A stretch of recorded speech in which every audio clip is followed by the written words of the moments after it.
কাশি syrup সংক্রান্ত মামলা খারিজ, জনস্বার্থ মামলা খারিজ করলো সুপ্রিম কোর্ট। কাপ সিরাপ খেয়ে শিশু মৃত্যুতে জনস্বার্থ মামলা, সিবিআই তদন্তের দাবিতে জনস্বার্থ মামলা খারিজ। প্রধান বিচারপতি গভাই এবং বিচারপতি বিনোদ চন্দ্রনের বেঞ্চে খারিজ। কাপ সিরাপ সংক্রান্ত মামলা খারিজ করা হয়েছে এমনটাই জানা যাচ্ছে।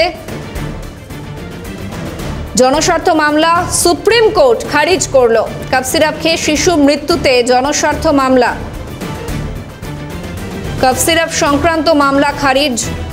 এই জনস্বার্থ মামলা খারিজ করলো সুপ্রিম কোর্ট।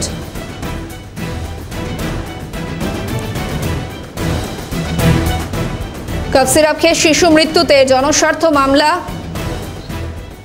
বিস্তারিত আপডেট জানাবেন, টেলিফোন লাইনে রয়েছেন প্রতিনিধি অভিরূপা হাজরা। অভিরূপা, দেখো, কাপ সিরাপের কারণে শিশু মৃত্যুর ঘটনায় সিবিআই তদন্তের দাবিতে দায়ের করা জনস্বার্থ মামলা খারিজ করল শুক্রবার।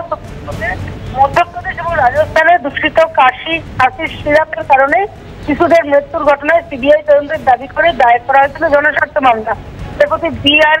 গভাই এবং বিচারপতি কে. বিনোদ চন্দ্রের ডিভিশন বেঞ্চ আজ জানিয়েছে এই মামলার কোনো যৌক্তিকতা নেই। এটার নির্দিষ্ট যে রাজ্য রয়েছে সেই রাজ্যের নির্দিষ্ট যে আইনি সংগঠন রয়েছে তারা এই বিষয়টি তদন্ত করবেন। এই মুহূর্তে জনস্বার্থ মামলা হওয়ার মতো কিছু নেই, সেই কারণে এই মামলাটি খারিজ করল ডিভিশন বেঞ্চ।